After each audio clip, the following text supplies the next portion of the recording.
안녕하세요. 포춘투브의 사주 명리학자 자네신입니다. 오늘은 사주를 학문적으로 공부해 볼 시간을 가지겠는데요. 그 기초를 한번 학습해 보도록 하겠습니다. 자, 사주는 말 그대로 한 사람의 생년, 생월, 생일, 생시를 통해 천간지지의 육식갑자로 내 기둥을 만들어 그 사람의 운명을 해석한다라는 뜻입니다. 사주는 바로 네 개의 기둥을 의미하는 것이 되겠지요. 자, 보통 우리가 사주 팔자라고 말을 할 때 사주는 이렇게 생년, 생월, 생일, 생시 네 기둥이고요. 거기에 각 기둥마다 천간의 글자 하나, 지지의 글자 하나, 그래서 두 개의 글자가 들어가니 네 개의 기둥에 8글자가 들어가서 사주 팔자라고 하는 것이겠지요.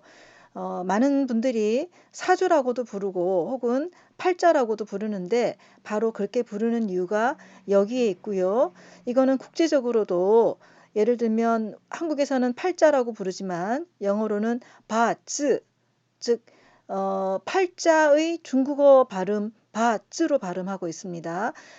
사주 명리할 때 명리를 밍리라고 국제적으로 발음하는 것도 마찬가지 이유가 되겠습니다. 자, 여기 화면에 띄운 것은 사주 어플이 되겠는데 이 사주 어플은 굉장히 다양한 어플이 많이 나와 있는데요. 스마트폰을 사용하시는 분들은 플레이스토어에 들어가서 만세력이라고 치시면 다양한 종류의 무료 어플이 있습니다. 저는 지금 화면에 하늘도마뱀의 어플을 띄워놨는데 여러분들 무료로 여러분들 마음에 드는 거 어떤 거든지 해도 괜찮고요. 참고적으로 저는 하늘도마뱀 말고도 원광만세력이나 그 외에 어플 몇 가지를 사용하고 있습니다. 여기 화면에 하늘도마뱀을 띄운 이유는 단지 하늘도마뱀의 워낙이 색깔이 뚜렷하게 나와 있어서 화면에 여러분들이 알아보시기에 좋기 때문이고요. 자, 그럼 한번 어플을 한번 볼까요? 우선 이렇게 생년, 생월, 생일, 생시를 8자리, 그 다음에 생월에 2자리, 생일에 2자리, 그 다음에 시간, 분까지 해서 4자리를 입력을 하고요. 그 오른쪽으로 가보면 다른 어플에는 또 음력과 양력 칸이 있으니까 참조하시면 되고요. 양력, 음력 혹은 음력으로 표기할 경우에는 윤달까지 입력을 하시면 되겠습니다. 그리고 남자인지 여자인지를 입력하시면 자, 이런 표가 나오게 되겠는데요. 제일 위에 있는 것이 바로 사주 4개의 기둥과 팔자, 사주 팔자를 나타내는 한 사람의 이거를 네 기둥 혹은 우리가 명식이라고 얘기를 합니다. 그 밑에 나와 있는 차트는 대운이라고 말을 하는데 오른쪽부터 읽어 나갑니다. 사주도 마찬가지예요. 생년, 월, 일, 시 이렇게 오른쪽부터 읽어 나가고요. 대운도 태어나면서부터 10대 이전, 그 다음에 10대, 20대, 30대, 40대, 50대, 60대, 70대 이런 식으로 대운이 10년 단위로 움직이게 되어 있습니다. 그래서 대운의 다른 이름 10년 대운, 10대운 이런 식으로 읽습니다. 사주를 명식이라고 한다면 대운은 운, 즉 운영해가는 영역이라고 볼 수가 있지요. 자, 그 밑에 있는 차트는 1년마다 변해가는 해마다 변하는 운세라고 그래서 이것을 세운이라고 부릅니다. 이것도 마찬가지로 대운과 마찬가지로 운의 영역이 되겠습니다.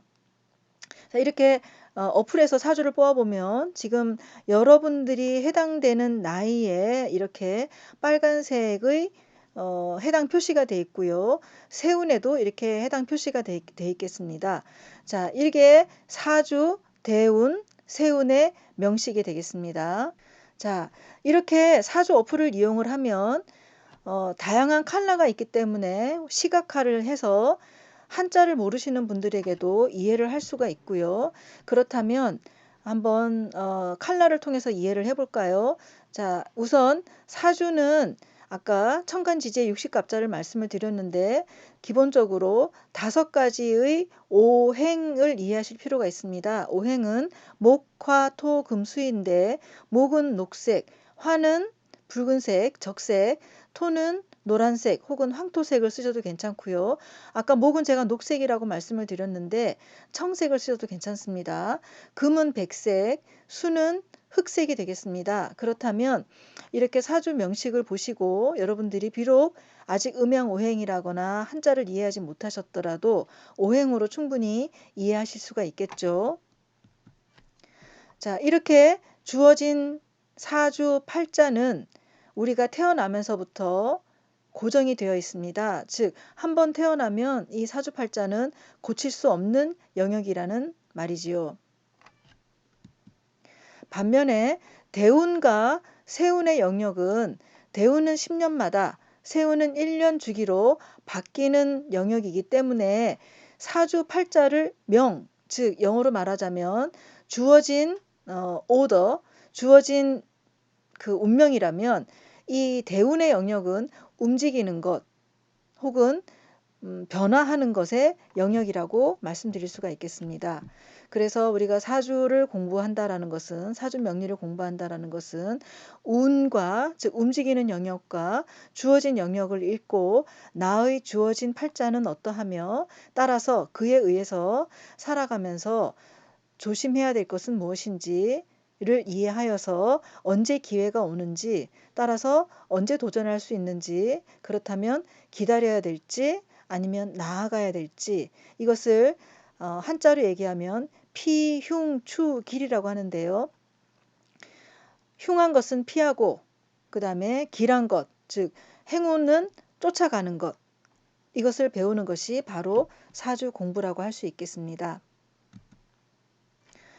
우리가 사주 명리 공부하면서 비근하게 비유를 하는 게 바로 사주팔자는 자동차이고 운은 도로이다. 그래서 한 사람이 타고난 팔자가 어떠한 자동차의 급으로 태어났는지 그 자동차가 어떠한 도로를 달리는지를 읽어 나가겠는데요.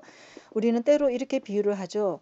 타고난 명은 아주 훌륭한 높은 CC의 높은 급의 차로 태어났는데 운이 아주 시골길을 자갈길을 달리는 팔자가 있다. 이렇게도 얘기를 하고 혹은 그 반대로 사주 팔자는 뭐 낮은 아주 규모가 작은 차 혹은 동력이 낮은 차로 태어났지만 달리는 도로가 아주 훌륭한 고속도로를 달린다면 또 그 사람의 운명은 달라진다고 볼 수 있겠습니다. 이렇게 한 사람의 운명을 희로애락을 팔자와 운명으로 읽어 나가는 것이 바로 명리 공부라고 할 수가 있겠지요. 자, 그렇다면 기본적으로 사주 명리를 공부하기 위해서는 음양을 이해를 해야 되는데 음양은 바로 빛과 그림자 혹은 낮과 밤, 남과 여, 밝음과 어두움, 튀어나온 것과 움푹 들어간 것, 뜨거움과 차가움 혹은 건조함과 습함 이런 다양한 방면으로 이해를 할 수가 있는데 음양은 우리가 지금 태극의 모양에서도 볼 수 있는 것처럼 상호 작용을 하여서 상호 전환되고 상호 반복되는 것이 바로 음양의 이치입니다. 우리가 그냥 단지 반대되는 기운으로 이렇게 반을 갈라놓은 것이 아니다라는 것을 분명히 이해를 해야 될 것 같습니다. 자, 이제 제가 아까 말씀드렸던 목화 토금수의 오행을 이해를 해볼 텐데요. 자, 목, 화, 토, 금, 수라는 오행을 제가 이렇게 순서대로 그려보고 그것을 움직임으로 나타내면 이러합니다. 자, 목부터 시작하는 걸로 얘기를 하였지만 뭐 이것은 사이클, 즉 목화 토금수가 계속 순환 반복되는 것이기 때문에 배움을 위해서 상식적으로 그냥 목부터 시작했을 뿐입니다.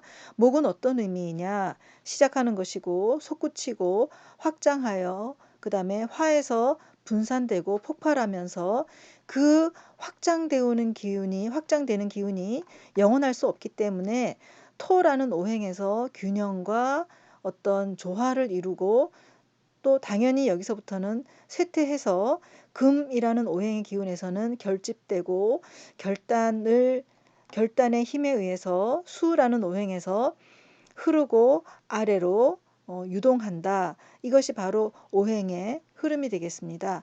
제가 잘 비유하는 것이 오행을 공을 던지는 것에 비유를 하는데요. 우리가 공을 이렇게 던지면 어느 정도 높이에 가서 그 공은 다시 아래로 내려오게 되겠지요. 이렇게 오행의 흐름, 오행의 영원한 순환은 마치 봄, 여름, 가을, 겨울이 토라는 기운에 의해서 끊임없이 순환 반복하는 그런 추나추동의 흐름이라고 볼 수 있겠습니다. 자, 이 오행을 또 다른 도표로 나타내면 목이 나무를 태우면 불이 나고 그것이 목생화입니다. 불이 나서 그것이 재가 되면 흙으로 돌아가고요. 그것이 화생토가 되고 그 다음에 흙에서 금이 나옵니다. 혹은 흙에서 바위가 나온다. 금은 바위도 포함하는 거겠죠. 그것이 토생금입니다. 그 다음에 금에서 바위 틈에서 물이 흐른다. 이것이 금생수이고 물은 나무를 생장하게 해준다. 이것이 수생목이 되겠습니다. 이것이 오행의 상생의 도표이고요. 반대로 빨간색으로 표시되어 있는 것은 목극토, 나무는 땅을 갈라놓지요. 토국수, 땅은 물을 흐리게 하거나 물을 멈추게 하고 물을 가둡니다.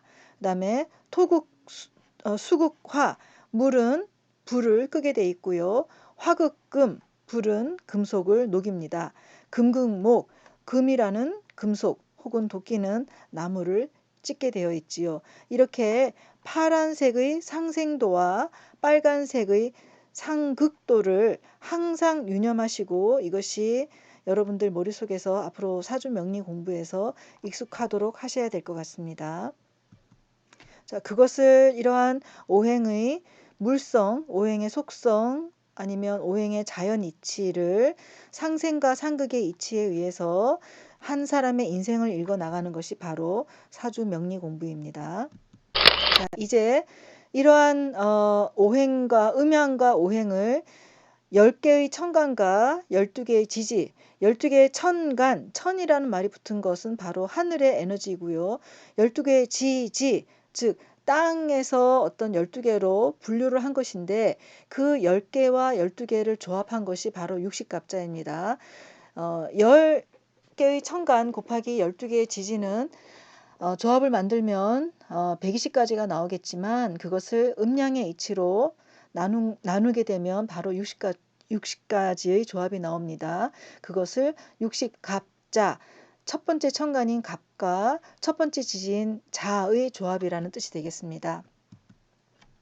자, 하늘이 갑을병정 무기경신 임계라는 하늘의 글자와 땅, 즉 자축, 인묘, 진사, 오미, 신유, 술, 해라는 12개의 땅의 글자가 이렇게 마치 톱니바퀴가 물리듯이 맞추어져 가는 것이 육식갑자입니다. 자, 그렇다면 10개의 천간은 어떤 뜻이냐?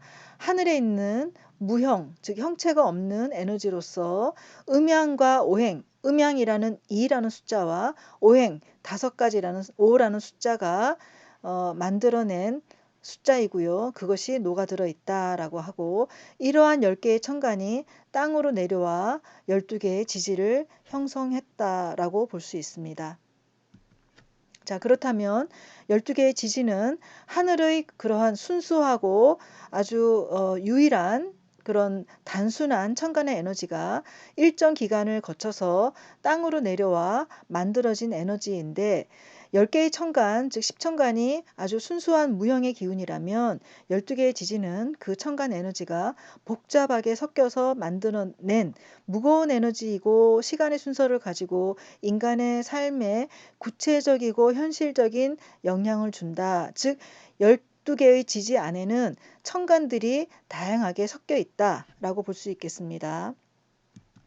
자, 10개의 천간을 이렇게 표로 나타냈는데요. 갑을병정 무기경신 임계를 여러분들이 이제는 색깔을 보면 알 수 있겠죠. 즉 녹색은 바로 목 오행이고 병정 적색은 화 무기, 토, 경신, 금, 임계, 수가 되겠습니다. 그것을 양목, 음목, 양화, 음화 이런 식으로 10개의 천간을 표로 나타냈네요. 제가 참고적으로 heavenly stem이라고 되어 있는데 stem은 바로 줄기라는 뜻으로 10개의 천간은 또 다른 의미로는 줄기가 되겠습니다.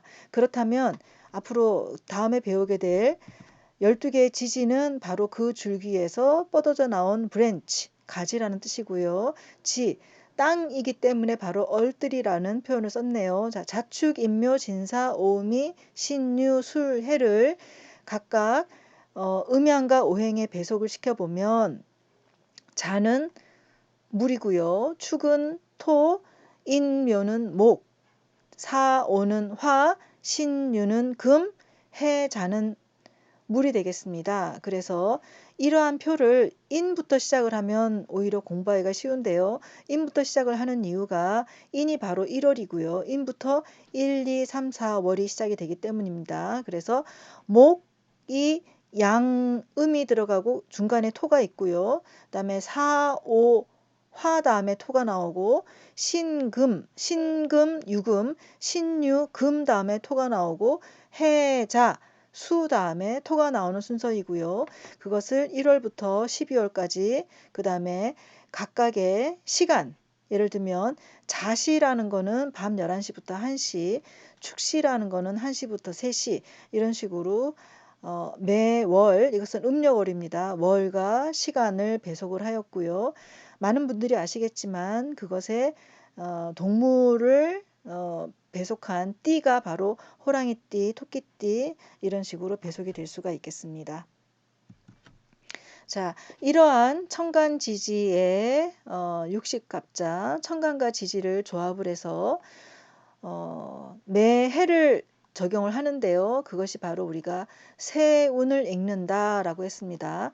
여기 제가 2012년도부터 2020년도까지 세운을 한번 표시를 해봤는데 아직 여러분들이 10개의 천간과 12개의 지지의 음양오행을 모르셨더라도 색깔을 보시면 한번 알 수 있지 않을까요? 예를 들면 2012년도는 임진년이었는데 그 해에 임은 물이고 지는 용띠였는데 그 해에 지는 여기 지금 노란색으로 되어 있으니까 토이겠지요. 그래서 임진년은 물과 흙의 조합입니다. 그 다음에 개사년은 물과 불의 조합 이런 식으로 여러분들이 색깔만 보면 아시게 되겠는데요. 대부분의 제가 외국인들을 만나봐도 각 해마다 예를 들면 2012년은 용띠해라는 걸 다 알고 있고요. 2013년도는 뱀띠, 14년은 말띠, 15년은 양띠 이런 식으로 띠를 알기 때문에 자 그것을 한번 읽어볼까요? 2012년도 임진년은 흑룡의 해였다. 일단 용이라는 거는 당연히 용띠니까 알 텐데 왜 흑이라고 하느냐? 바로 천간에 있는 임이라는 글자가 물을 의미하고 물은 흑색이기 때문에 흑룡이라고 한 것입니다. 그렇다면 개사년은 어떻게 될까요? 사가 뱀띠였으니까 이제 천간의 개가 흑색을 의미하는 물이니까 이제 우리가 알 수가 있겠지요. 흑사의 해다 이렇게 알 수가 있겠습니다. 그렇다면 2014년도 갑오년은 말띠라는 거는 누구나 알고요. 이 갑이라는 게 나무 목을 의미하고 제가 녹색 혹은 청색이라고 했습니다. 그래서 바로 청마의 해. 그렇다면 한번 쭉 가볼까요? 2015년은 청량의 해, 2016년은 붉은 원숭이의 해, 2017년은 붉은 닭의 해, 2018년도는 자 누런색이니까요. 황구의 해, 2019년도는 이제 황색인데 조금 더 가치 있게 얘기하기 위해서 우리가 보통 황금이라는 표현도 쓰는데요. 2019년도에 황금돼지의 해라고 그랬었죠. 자, 2020년도 그렇다면 바로 흰 쥐의 해가 되겠습니다. 천간의 경이라는 금속은 백색을 의미하고 자, 쥐띠는 검은색이면서 쥐띠니까 바로 흰 쥐의 해가 된 것입니다. 자, 이렇게 해서 목화 토금수를 통해서 각 세운을 읽었습니다. 자, 이번 화면에 여러분들이 보는 거는 2003년도부터 제가 여러 해를 지금 60갑자로 표현을 했습니다. 2003년도부터 볼까요? 제가 2003년도부터 띄워놓은 이유는 지난 컨텐츠에서 제가 코로나 바이러스를 여러분들에게 말씀을 설명을 드리면서 물에서 우선 원인을 찾았고요. 또 물과 무엇과 관련을 시켰지요? 바로 물과 흙을 관련시켰지요. 그래서 지난 수년간 지금 2020년도부터 보면 거의 20년 동안을 살폈는데 그동안 전 세계적으로 전염병이 창궐했던 해들을 한번 볼까요? 2003년도 바로 사스가 창궐했던 해인데 2003년도에는 천간에 개수가 있었고 지지에 미토가 있었습니다. 바로 물과 흙의 조합인데 이때 흙탕물이 되었던 해이고, 또한 제가 개미라는 조합은 묘지이다, 무덤을 뜻하는 그런 조합이다, 이런 말씀을 드렸습니다. 한번 시계를 쭉 돌려서 2009년도로 가보면 2009년도는 기축년이었네요. 천간에 기토가 있었고 지지에도 축토가 있는데, 그렇다면 흙과 흙의 조합인데 이때는 어떠냐? 바로 해자축이라는 물이 지지에 아주 많은 글자입니다. 그래서 기축할 때 축은 물이 많은 글자이고요. 기축이라는 조합 또한 묘지의 조합이라는 걸 알 수가 있습니다. 2009년도에는 신종 플루라는 그런 전염병이 창궐했지요. 좀 더 시계를 돌려보면 2012년도에 메르스가 발병을 했는데요. 2012년도를 보시니 이제 여러분들이 아시겠죠. 임수라는 물이 천간에 있고 진토라는 흙이 지지에 있는데 이 또한 물이 흙탕물이 되는 해이고, 그 조합은 묘지의 조합입니다. 2012년도 메르스가 발병했던 해를 우리가 찾아봤고요. 이렇게 이제 계속 한 해 흘러왔는데 바로 지난해 2019년도에 보니 기해년이었는데 천간에 기토가 있었고 지지에 해수가 있었네요. 이 조합 또한 흙과 물의 조합으로 인해서 흙탕물이 되고요. 2020년도에 그 물이 이어져 내려오는데 지금 전 세계적으로 코로나 바이러스로 고통을 겪고 있습니다. 제가 지난 컨텐츠에서 설명드렸을 때 이 코로나 바이러스가 지금 이어져 오고 있는 2020년도는 그 조합으로 말했을 때 사지라고 표현을 하면서, 하지만 한편으로 좋은 소식은 무엇이냐? 바로 금속과 물의 조합이기 때문에 그 병의 진전 상황에 있어서 아주 심대한 그런 아주 심각한 사망률이라거나 이런 걸 일으키지는 않고, 또 다른 긍정적인 측면은 무엇이냐? 금속과 물의 조합이라는 것은 바로 기술의 발전이다. 이번 일을 계기로 전 세계적으로 기술 발전 혹은 그 전염병을 해결하기 위해서 워낙 여러 나라에 많은 인구가 확진을 했기 때문에 이 병을 치유하기 위한 아주 다양한 기술의 발전이 있을 것이다, 이렇게 말씀을 드렸습니다. 과거를 분석을 했고요. 과거를 분석하면서 무엇 때문에 이렇게 전염병이 계속 발병을 하는지를 분석을 했고요. 그 다음에 현재 우리가 어떻게 이 병이 발전될 것인가를 현재를 이해를 할 수가 있고요. 그렇다면 미래에 또 어떤 해에 이런 그 전염병이 또 창궐할 것인가를 미래를 한번 뚜벅뚜벅 걸어가 볼까요? 미래를 걸어갔더니 바로 2033년도에 개축년이라는 해가 보이는데 이때도 또한 물과 흙의 조합이 있겠네요. 이렇게 우리는 사주 명리를 통해서 과거에 왜 그런 일이 있었는지를 이해를 할 수가 있고, 그것을 통해 현재 발생되고 있는 일에 발전되는 추이를 분석을 하면서 이해를 하고, 또한 미래에 언제 그러한 일이 생길지를 예측할 수 있는 것입니다. 이렇게 사주 명리를 통해서 우리가 사주 명리의 기본을 공부하였고요. 지난 시간에 코로나 바이러스를 제가 어떠한 이유로 그렇게 분석을 했는지를 이해해 볼 수 있는 시간을 가졌습니다. 포춘튜브 시청자 여러분들, 오늘은 사주의 기초에 대해서 공부하였습니다. 그 사주를 구성한다라는 기본 알고리즘인 10개의 천간과 12개의 지지, 음양, 오행, 또 그 조합인 육식갑자를 통해서 사주를 읽는 기본 방법을 같이 학습하였습니다. 자, 앞으로도 여러분들 더 알고 싶은 내용이 있으면 댓글을 남겨주시면 잘 준비해서 다시 찾아뵙도록 하겠습니다. 구독과 좋아요 또 알림 설정 해주시면 감사하겠습니다.